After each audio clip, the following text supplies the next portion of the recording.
we back with another one, gang. We back with another hot reaction, man. Today, y'all, look like we in Baltimore with it. We up north with it, man. He lost it after his girlfriend spent the day making plays with the plug. Oh my. She was kicking it with the plug on her trap queen shit. You hear me? On her trap queen flow, man. Look, gang, before we hop into the video, before we even hop into giving our opinion on this, like, comment, subscribe, tap the bell, man. Make sure y'all are notified for when these bangers are releasing on the reaction channel. Without further ado, man, let me know what y'all want me to react to next. Let's hop into the video, gang. Oh my God, I feel like somebody gonna lose their life, bro. You don't play with people like this. Spending the whole day with the plug? Oh my. Was he serving your mans? Oh my. Was he tricking on you? Oh my. Was he giving you a better life than your man? Oh my. It's a lot of things that hurt a man pride right here, you feel me? Golly. Let's hop into it though, gang. What's going on YouTube, fam? It's your boy Tony 2 times, and we back with another episode of the Baltimore Way, man. Before I start, be sure to tap that like button. Definitely watch this video to the end to hear the full story and all the details in the case. For the day one, fam, y'all already know it's all love. Thanks for tuning back into another episode. If you're new to the channel and you feeling the content, feel free to subscribe. Definitely hit that notification bell so you can be notified every time we drop a new video. Oh yeah, feel free to share the channel with your peoples. Everybody is welcome. Let's get right into the story. As men, when we get into relationships, most of the time it's because we really like the woman we are dealing with, and we can see a future with that person. A traditional couple might meet at work, a lounge, get to know each other, go on dates, and take it from there. But that's not everybody's love story. In certain environments, you also have what some people like to call codependency relationships. They can go a lot of different ways, from a couple just being with each other to survive and pay bills because neither one can make it on their own, to two individuals that are bonding through an addiction. If you come from the trenches, you know that couple, unc and auntie. They get high, met each other on the block, both going to cop their product of choice, and they have been rocking together ever since. That's called trauma bonding.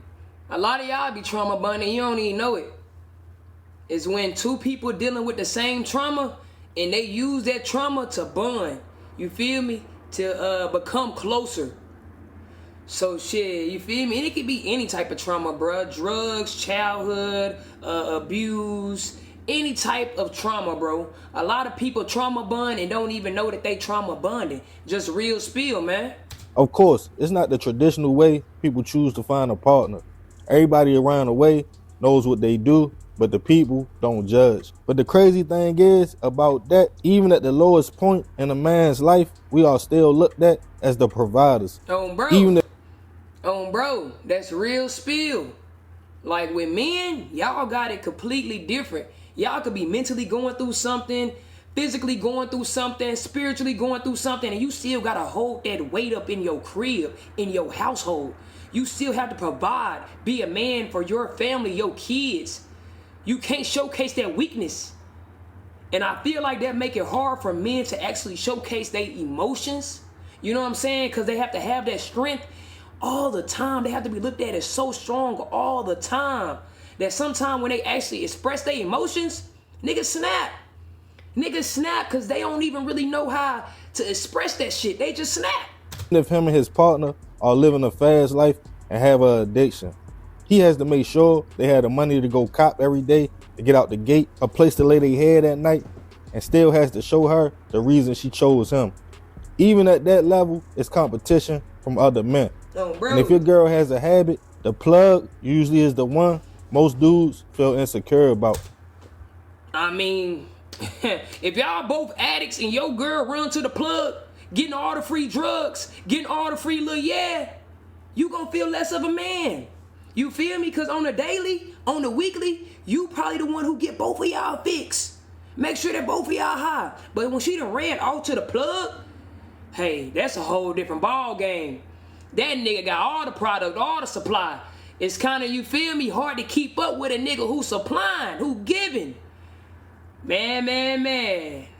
I can already tell this story finna go left, gang. Let's hop into it, man. Because they know at any given time, if he really wanted their girl, then she'll be gone. And sometimes it plays out just like that. And on this episode of the Baltimore Way, we'll be taking it outside the city to Montgomery County to discuss the case of a man who lost it after his girlfriend spent the day making plays with the plug. Back in 2019, 30-year-old Kyle Noble was navigating life in Germantown, Maryland. Kyle had been through a lot and often used drugs to numb the pain and to help him feel better about his position in life. At 30, he didn't have a place or a car, but he did have one thing going for him: his girlfriend, who we'll call Kelly for the sake of the... His girlfriend? Nigga, that ain't no accomplishment. That ain't no wife. He ain't started no family. Nigga, I'd be feeling the same way if I was 30 and I ain't got no car, no house, no accomplishments, no goals, no motivation. I'd be down on my ass too. I'd be using the drugs to numb up every day. Hardcore drugs. Cause what the hell am I doing that my biggest accomplishment in my life is my girlfriend? Like what?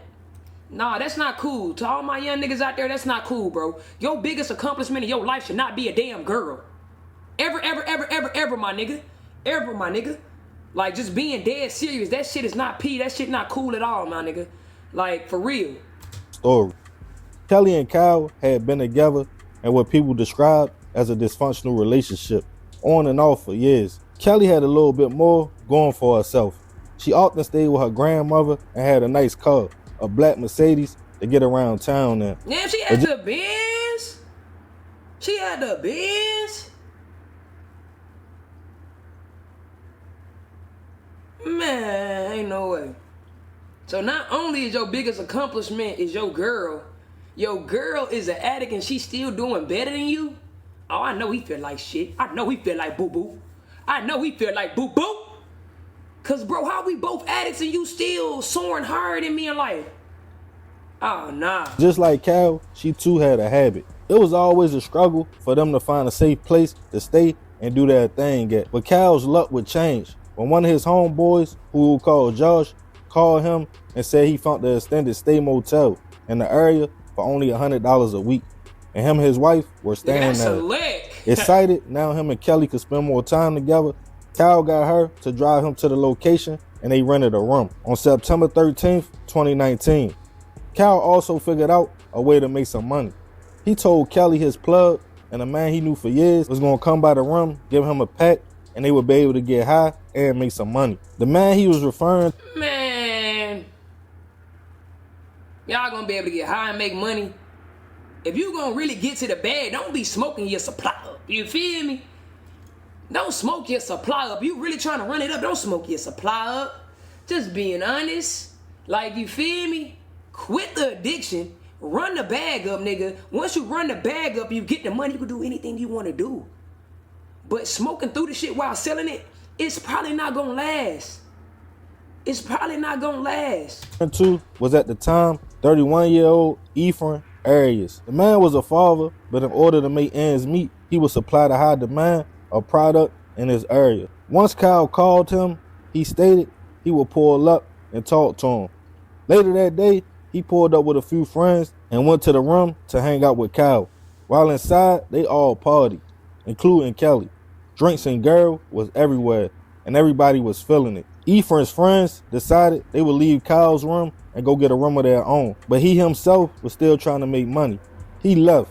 Kyle was confused. That's why he left and didn't give him a pack. He was mad, but he didn't say anything to the man. Instead, he vented to Kelly. Heated. Imagine you invite the plug over, y'all all just get drunk and high, and this nigga then forgot the mission to give me the pack so I can make some money. Nigga, I'll be furious. I'll be trying to play it cool, but I'll be mad as hell. Who was also frustrated about the lack of finances to keep the party going, and she left the room. She then drove to her grandmother's house and later that night called Kyle, telling him she wanted to break up with him. Even though angry, he said okay. 2 days later, on September 15th, 2019, Kelly was riding around town, but the man she was with was surprising, none other than Ephraim. 2 days later, she riding around. Oh my God. Ever since that nigga came to the hotel room, she was plotting and scheming and scheming and plotting. Not even a week later, 2 days later, she already riding the city with the plug in the black Benz. Hey, she on demon time. She don't care. She don't care about her life or the plug life. Broke up with that man, then hit the city with the plug 2 days later. Oh my God, you can't trust these bops, man. You can't trust these hoods. You can't trust these hoods, man. They was riding around hitting cells, and she was taking him to make plays. He received a call from Josh, Cal's friend, who told him about the room, claiming him and his wife wanted to spend some money. Feeling like they didn't have the money, he insisted Kelly drive him to the room and she go in there to see what they had going on. But at first, she called Cal to make sure he wasn't dead, which would lead to him seeing her with his plug and friend, in which he introduced her to. He stated he wasn't around and he was at a local Walmart. So she knew the coast was clear. I ain't gonna lie, my dog was probably feeling salty, nigga. Your girl just broke up with you, left with the dude you introduced her with, at the party you threw at your hotel, after getting you and your girl a stay for $100 a week. Oh my God. Nigga, I wanna crash out too. I wanna crash out too. He taking a lot of L's right now, man. Them L's back to back to back to back. That's them L's that'll fuck with you mentally. Your spirit. To pull up. She went to the room to talk to Josh, and Ephraim's suspicions was right. The couple didn't have no money, and they wanted the front. He told them no and began to walk back to the car. When out of nowhere, Cal ran up on him, yelling, "You been with my girl all day," calling Ephraim names before then swinging on the man, in which he noticed he had a knife. Ephraim took off running to a grassy area, screaming for help. He ran down the hill from the motel. Hold on, bruh. You hitting plays with no pistol, no gun, no artillery? Don't tell me twin finna go outside. Don't tell me twin finna get stabbed and go outside. Not you hitting plays with no gun, no protection, twin. That's the first key to being a plug, is protect yourself always. Always have a pistol on you, bruh. You out here serving people, pulling up on random strangers. Anybody can rob you. Anybody can harm you. Anybody can try to take your life, twin. Oh, no, bruh. Oh, no. Man. If you out here in the streets, man, and you serving any type of drugs, keep that stick on you. Keep that pole on you. By any means, at all times. Cal chased and ran behind him, and then things got quiet. As Josh and Kelly stood by the car, Cal walked back up the hill with blood on his hands and face. She yelled at her ex-boyfriend, asking, "What did you do?" She then told Josh to call the police. Josh simply looked at her and stated no. And Cal told her, "If you do, you will be my next victim." Ooh. He passed off the knife to Josh, who wrapped it in a towel and put it in Kelly's trunk, and then told her, "Damn, then they put the evidence in the trunk." Damn, that nigga just went outside though. Like, you pulled up to a play with no, oh my God, like with no protection, bro, no gun, no pistol, not even a 380, nigga. You could have brung a taser. You could have brung a knife, just like the other nigga brought a knife. He ain't even have no gun. Oh my God. to drive him to get rid of it. She did what she was told, before then returning back to the room. And Cal again told her to be quiet and drive him from the location to another home. And with scared, she did what she was told, leaving Ephraim, who was stabbed up without help, laying in the grass. Finally, a couple that was walking in the area noticed the man. They instantly knew something wasn't right, and he was gone by the look in his eyes.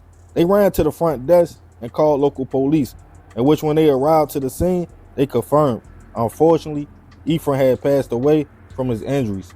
Everybody knew exactly what happened, telling them Cal snapped after seeing him and Kelly together. A warrant was put out for Cal, who was eventually tracked down and taken into... Dumb. You did it at a hotel. Like, they don't got surveillance cameras all around the hotel. Like, they don't be having cameras at... Oh my God. Oh my God. Do people just be dumb when they commit crimes? Do y'all just be having stupid across your forehead when you do stupid shit? Oh my God. Do I like not think about the execution of the plan and the plot? Nigga think you just gonna go out here and stab a nigga, get dropped off at another crib and get away with it? Like, it's that easy. It's that easy peasy. Oh my God. You niggas don't watch enough crime shows, and it shows. To custody. It shows. Charged with first-degree murder. Kelly herself would be handcuffed and questioned, but she swore to the police she didn't know Cal was about to do that. And when she tried to help Ephraim, she was threatened. In order to be released, she agreed to testify and be the state's key witness. As the case started making its way to trial, Kelly took the stand and added more details to the attack. She claimed Cal also robbed Ephraim after he cut him, taking a product he felt like he was owed. She stated he was also really under the influence that day. Multiple witnesses took the stand, including motel clerks and a couple that found Ephraim. In the end, Cal was sentenced to 50 years with 10 suspension. Oh my God, you threw your... you niggas are crash outs. You niggas are dummies. You niggas are dummies. You threw your life away over drugs, over a product, over cause a nigga done walked off with your hoe. You got 50 years, twin. You threw your life away at 30, nigga. You was just making it to your prime. You still could have cleaned up everything you fucked up in your life. You still had time, bro, but you just threw that shit away. That's crazy, nigga. You in jail till you're 80. You probably gonna die in that bit, rotting out in that bit. Over a hoe. Over your emotions. Can't be controlled at the time. That's crazy, bro.